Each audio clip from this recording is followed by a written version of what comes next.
Everyone, welcome this evening. This episode 19.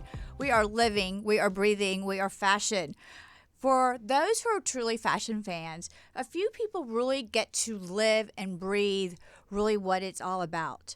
My two guests today, but especially my first guest and then my second guest will come on, is, if all this the Halston movie has been a such a rave right now, talked about series.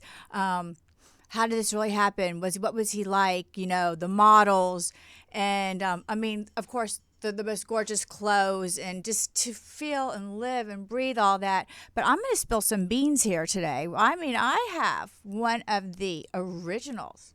I'm talking one of the most gorgeous, elegant. To live in that time, live, breathe, and work, and be a Halstonette. How does one become that? But so here we go. I'm going to welcome you, Chris Ryer. So welcome to my show. Over Hi, 40, loving Lisa. every minute. What an honor, for Thank you. myself loving and breathing and everything about fashion. Okay, so we're just jump down into and let's just get right to it. How did this all happen when you were a little girl? Okay, when I was a little girl, or as Tom Ford calls it, a Twinkie, what happened was I was in design school, and I was discovered by a magazine called Mademoiselle in the 70s. It was very chic for very young contemporary uh, girls with a sense of style, sort of like Elle magazine now. And I did a layout there where they said Chris Royer has style, and they photographed me. So I did the layout, and I was debating whether or not I wanted to be in modeling, and so I was taken up under Wilhelmina's wing, and she was more of the boutique model agency, and she was wonderful. What happened was that I went to London for the summer, did some modeling there, came back, and I get a call from Wilhelmina saying, Halston wants to see you. I think I have the perfect match for the two of you. So I was like, okay, great. Now, at that time, you really did not know what the designer looked like. That's a very important marker in the business of fashion at that point. So I was told, go up to 68th Street and you'll meet them. I said, okay, fine. So I went up there, and apparently during that time, Holston had gotten what is called the Z card and had seen the layout from Mademoiselle. And he said, I want to see that girl. So I go up, I'm directed to go in the elevator, and I go up to the third floor. Now, the third floor was considered the made to order floor. That was all private customers would go to be fitted and have things done on them. So I walk in, and the salon is beautiful. It's all cream colored, and the best cream colored walls you could imagine. You felt wonderful. There was cream colored ivory, ultra suede couches all over the place. The floors were bleached white. You had Rigo cypress candles, which had that green scent in it. You had these beautiful ficus trees and amazing orchids all over the place. And the music was samba and Brazilian Oh, music, and wow. it just took you away to another place when you entered the salon. So I walked in, I see this very handsome guy sitting on the sofa, and he had a black turtleneck and pants. And I said, well, my name is Chris Royer. And he responds, we know. And I'm going, we do? So immediately I'm like, uh oh. So I assumed he was the assistant because that's what you normally, do. You meet the assistant, and if you pass, then you would eventually meet the designer. So I had proceeded to sort of like talk with him. He says, let's sit down on the sofa and let's find out what was London like. And I've heard about you went to design school. So let's just talk fashion. And so we reviewed his clothing, and everything fit me perfectly. And then we were talking for a long time on the couch. And I was like, going, well, I think, I got the job. And Oh, I think he I may. nodded his head. And I said, oh, then I have a couple of questions. And he goes, yes. And I said, well, how Yeah, old is Halston? that's what I And was he gonna ask. goes, Okay. uh, old enough. And he goes, why? And I said, well, suppose like right now, I'm going to be the model and be involved in all the aspects of modeling. But suppose I want to get into the design because of my background. Do you think he would allow me to do both? And he said, yes, I think we could manage that. So I'm like going, oh my gosh, this is great. I can't believe this. So he said, he said, after that, I said, does Holston have a good sense of humor? And he goes, well, yes, and so when I told him that I want to possibly switch over, he said, okay. And then after that, after I asked him, does he have a good sense of humor? He said, why? And I said, well, since you and I get along so well, could you tell him that you and I could work together? So he said yes. And then one of his assistants came in and said, Halston, Jackie Onassis is here. And I'm like looking around the place and I'm going, where is Halston? Maybe he was behind the screen or something like that. And I turn around and he's on the couch, hysterical with laughter, tears running down. He thought this was the funniest thing. I'm telling him, you lied to me. And he goes, no, I interviewed you and you've got both jobs. And that's how I started working with Halston. Wow. Yeah. So I know as watching part of the movie, and I think everybody else, that was pretty much on like when you started. Coming Yeah. in and asking the question, and how old are you? And he's, I'm old Right. enough. And Right. so during that time, when did you learn a lot? Because he was such an artist. His hands were magic to Yeah. create. Well, How does one feel having such an artist to create and just make something come alive, you know? yeah, I started in 72 after the Angelo Dagna. It was more different fabrics, and that was in the earlier part of the early 70s. 72 was like a marker for him because he had more of a clear vision over where he wanted to be. Now, when I started working with him, he knew that I understood draping and I could stand for long lengths of time, and he would cut and pin on your body with Mhm.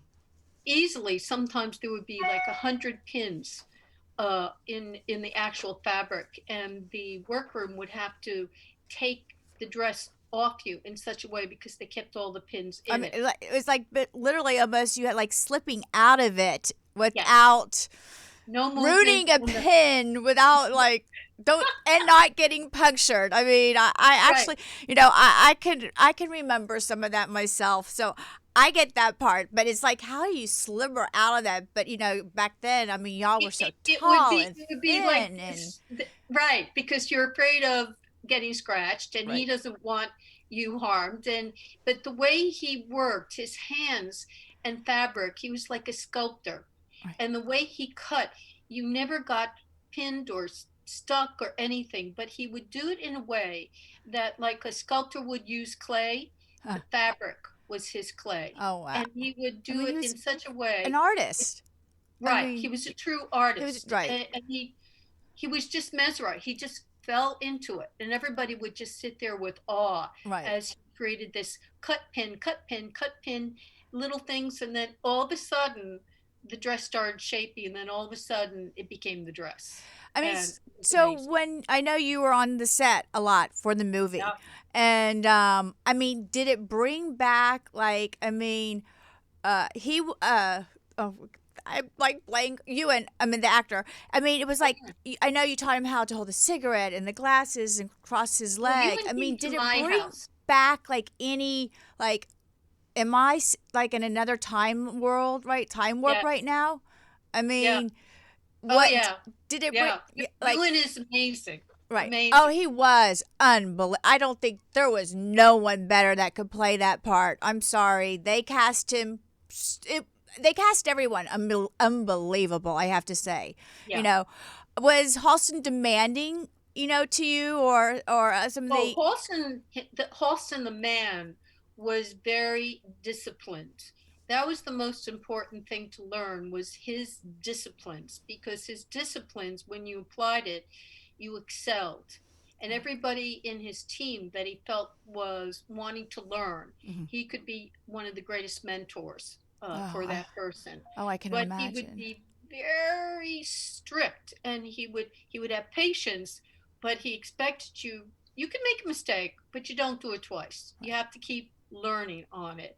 And he would teach you certain things so that you could learn the next stage. So each thing was in stages. He was an amazing, amazing teacher, Oh. which really isn't highlighted a lot, but that's because, there's so many things that were going on at the time. And I think that with Halston, he was a businessman, Mhm. he was a designer, he was a creative, he was a personality. He Of was course. like a movie star in his own right in the fashion world.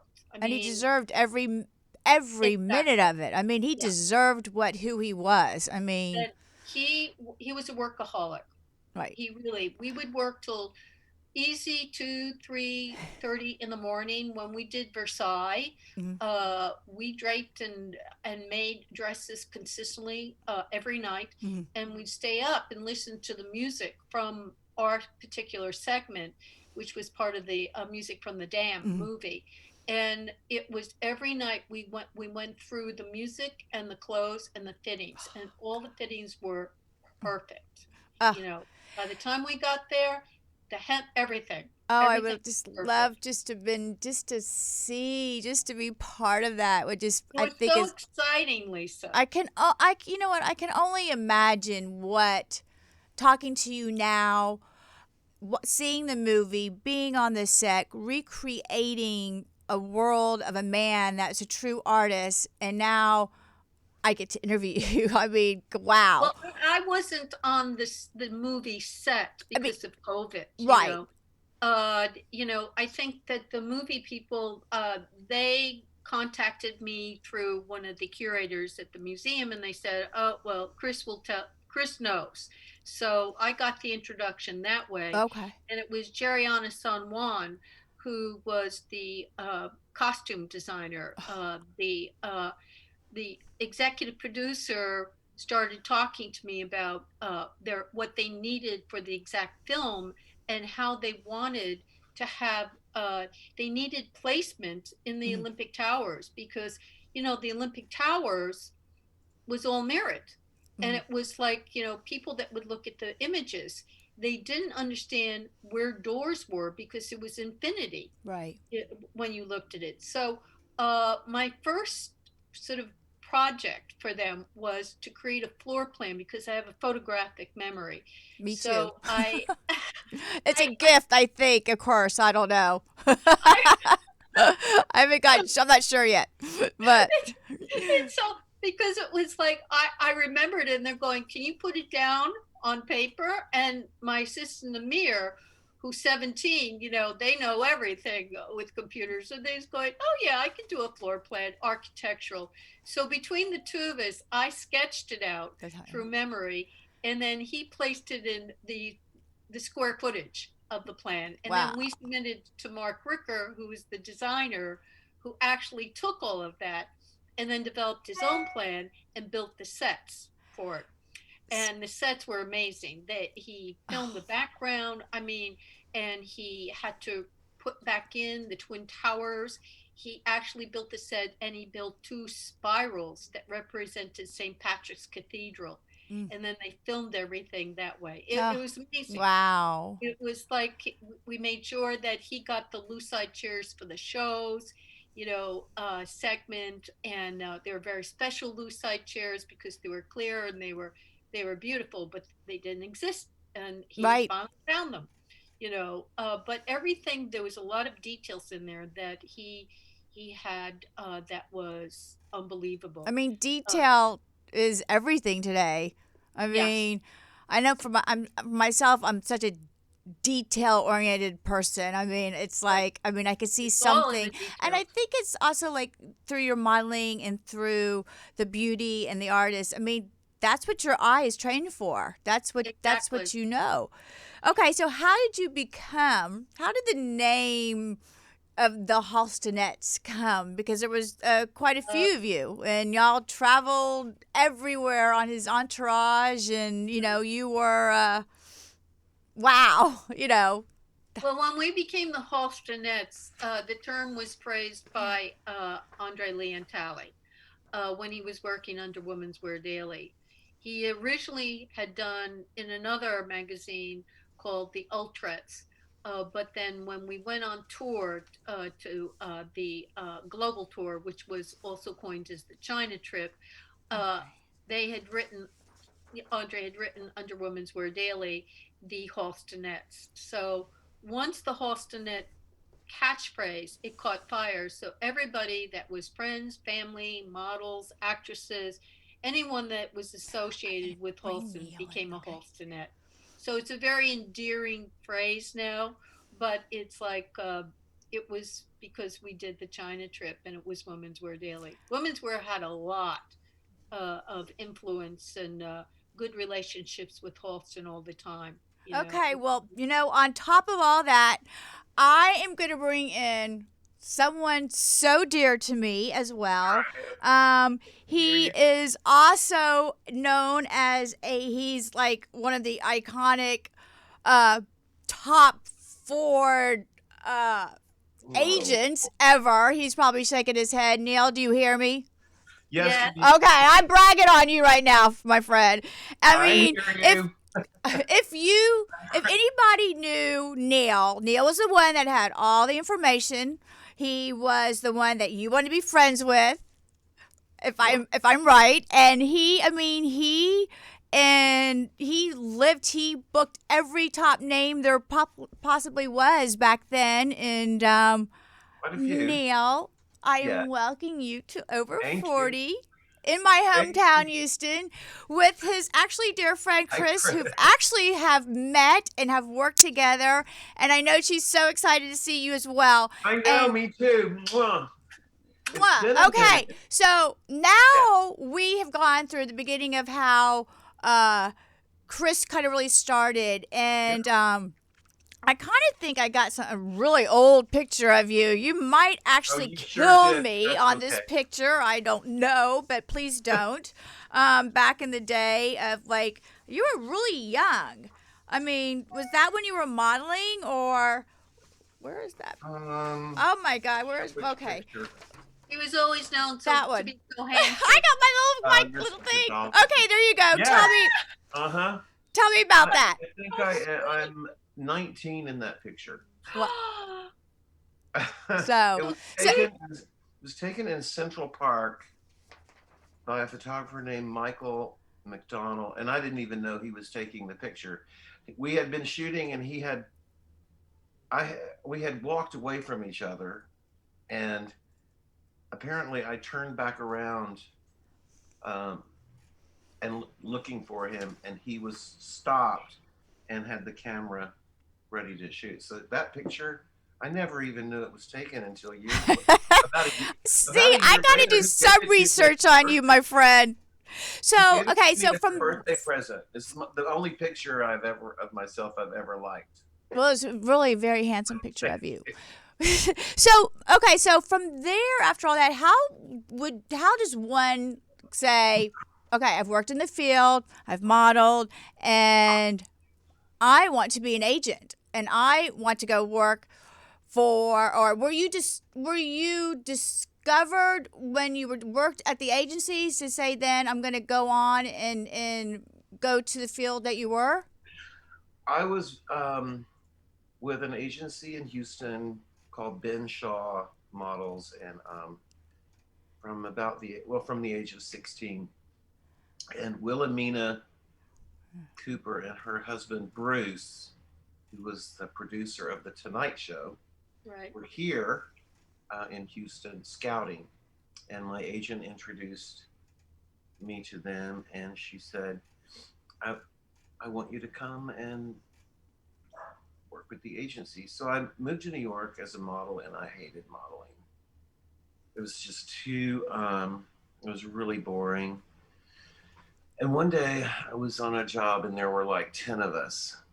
I think we were each making, let's just say, $1,000. And so I'm like, okay, we're each paying the agency 200, and the client's paying 200 for each of us. So we're making 800. Okay, I'm on the wrong side of this business. And my grandfather used to say, it's better to own 1% of Exxon than 99% of a gas station. So, so I was like, I'm going to go on the agency side, on the booker side. And I did. And it's the weirdest thing. The very first phone call I ever took as a booking agent was from the first client that ever hired me as a model. It was the weirdest thing. Joan Wilson from Neiman Marcus. I still know her to this day.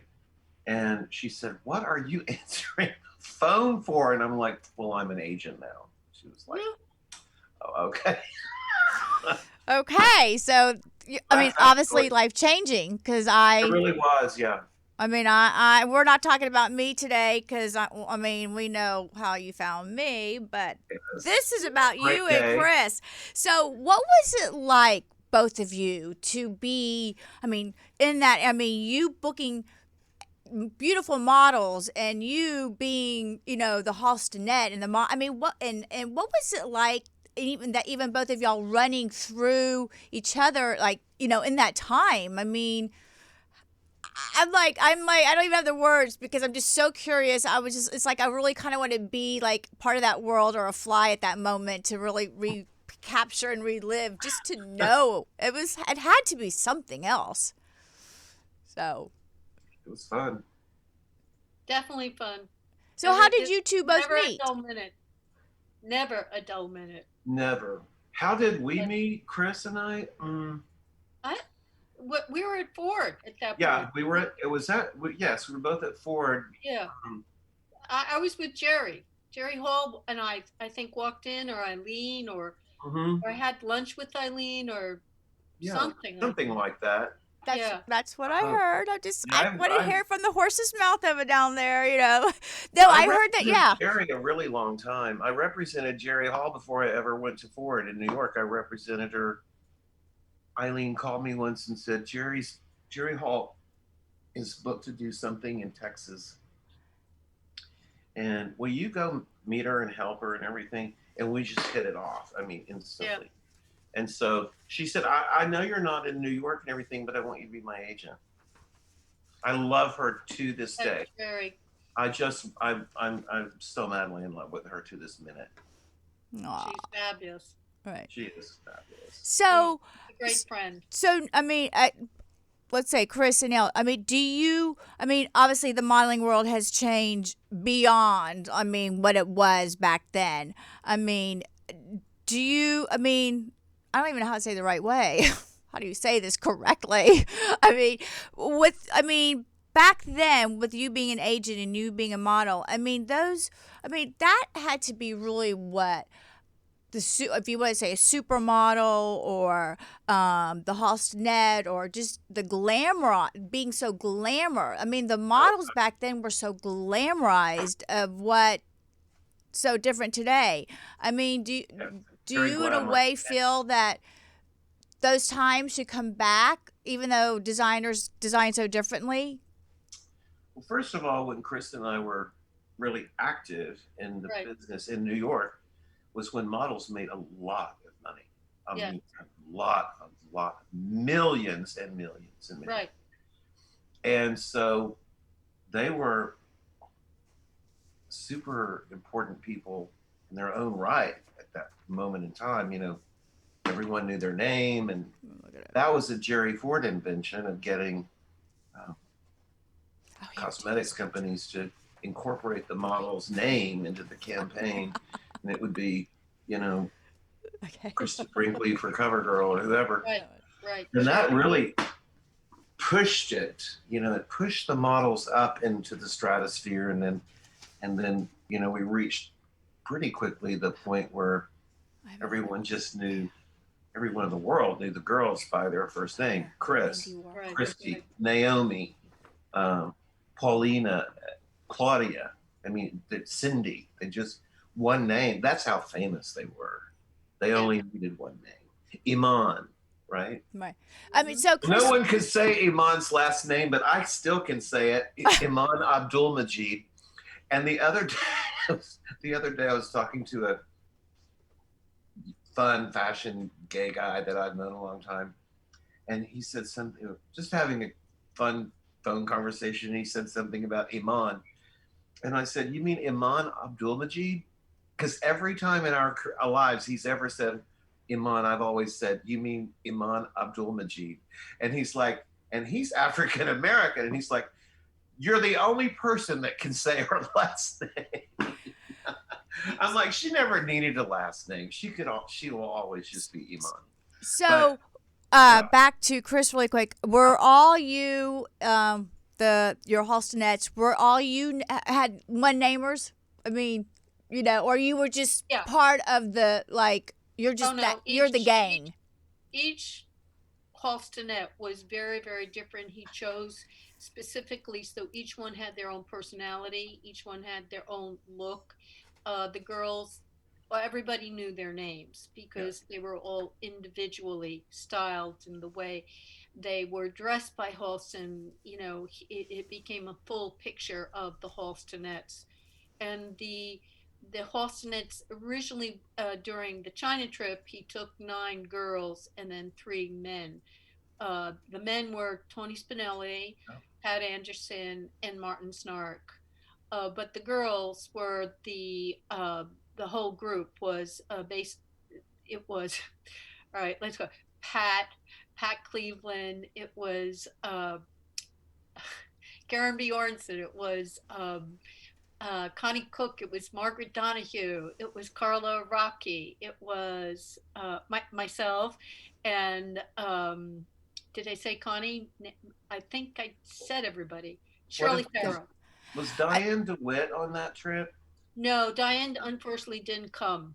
It would have been great, but Diane was starting to work more because a lot of the times, like getting Beverly or Non, they get booked for a week with Vogue, and you can't get them. You Right. know, so it wasn't that easy to maintain those. You know, the ones that he had, the Halstonettes, were his top girls who would always be available for the shows.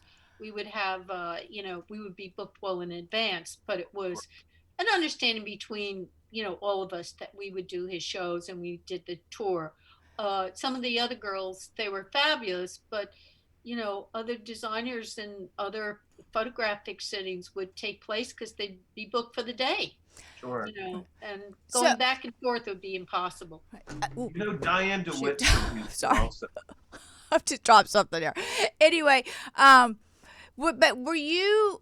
I mean, I know like a lot of models, and obviously Neal has booked a lot of models that again were exclusive for certain designers. I mean, were you exclusive for him, or were you able to do other stuff because you were, such a main model of his time? Well, Halston, for me, I had an agreement with him that was a different form of agreement than the others. The other girls were booked totally exclusively through the agency. And some of the pieces and things that I worked with him, I would work with him over the weekend in draping and designing. And those things were sort of more of the creative. And when I first met him, I was. What happened? Not again. This is what happened with my mom. Started to develop my career modeling. Crap. We decided that we would come back at a time. This is not working right now. Yeah, it looks like they lost the internet. Shit. Who would have lost the internet? Okay, wait. You know what? I, We lost each other, so we so got to like. I lost you when you said edit it out, and then we'll start again. But I lost you when I asked you about being exclusive, and then you were saying a lot of the girls weren't, but you were always, I had you had a an different agreement. agreement with Okay. him. Yeah, and it varied according to the timetable. But I was saying, Neil, I could see the smile on your face that at a certain point, because of my design background, I I needed to do some other things other than just stay within the modeling. And he knew my talent in the design, so he gradually developed and got me into uh, being the director for his Japanese licensees, which was a lot.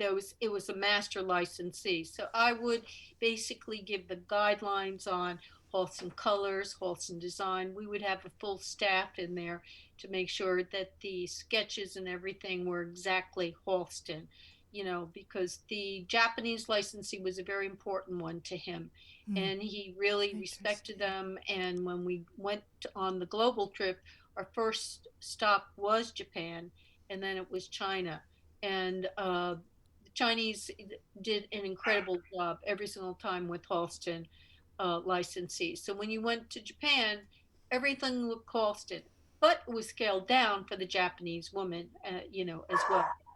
So it was, for me, it was ideal. I loved it because you were still involved in the creating of, the modeling and the clothing and everything else, but it was much more exciting for me. I mean, I know obviously in designers today, and obviously Neil can and you both can live and understand that. When he had a lot of downfalls or a lot of, back then, drugs and things were so common. You dealt with it probably with all the models, when you were booking, going, how can you show up like that?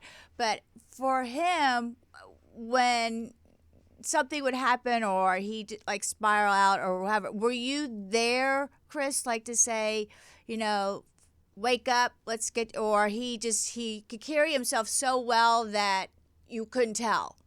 He was very secretive. At that time period, everyone was. Yeah. It wasn't like it was out blatant and people saw it. It was Mm. very discreet. So uh, the thing with Halston was that he was a super, super private person to begin with, Mm. which most people didn't understand. And his secretaries, for privacy was a very important thing. He himself was a very complicated Sure. man. And you have to remember, during that time period, he lived in a very diverse and very complex society. It was very different than what it is now. And, looking at it, the cell phone alone and people talking, that just didn't exist. Mm. It was like you would, if you got to a phone, you'd stay on the phone for a certain amount of time because you wouldn't be able to see or speak to them, for a while. So the environment was very, very different to begin with. And the society in itself, a lot of people were very much into drinking. Mm. Society was big, big on all types of drinking, hard liquor and, all that separate of the champagne and, wine. But Oh, I that's the have a way the question. society was.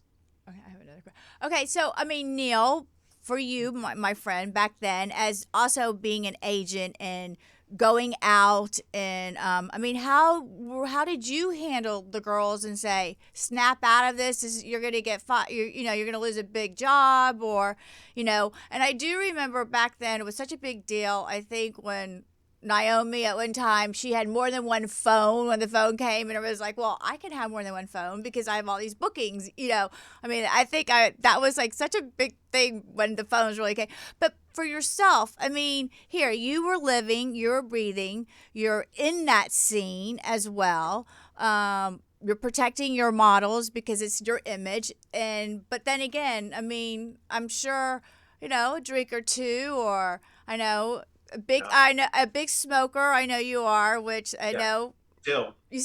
I know that for sure. I mean, it was one of my questions going. I think I have a question is like something that people said to you, you got to quit smoking. You're like, I'm never quit smoking. Not That's never just, quitting. that's me, and that's how I'm going to be. And now I know that because I love Just like Halston, I'm Yes. not quitting smoking. you. Nope, he's not. It doesn't matter, I'm folks. You not can't do quitting anything to him. drinking. No. I only drink vodka on the rocks, and Yes. that's But- all I've ever had. Yeah. drank. When Many, you were many- back then, I mean, I know, I think I showed a picture. I mean, when you were with Andy Warhol, I have a picture with you and Andy Warhol. I mean, those were had to be some crazy days. But did you, Neal, I mean, how did you protect, I mean, you're a top agent back. How did you, tell these girls to wake up or protect them and say, you're going to lose a job here? Or they covered it that well? Did she, Where'd you go, Lee? Lisa? Yes. I think we're freezing up. I don't know what's happening. Okay. What's going on here? I don't know. Trust me, we'll clean this all up. Oh, now we just really lost each other?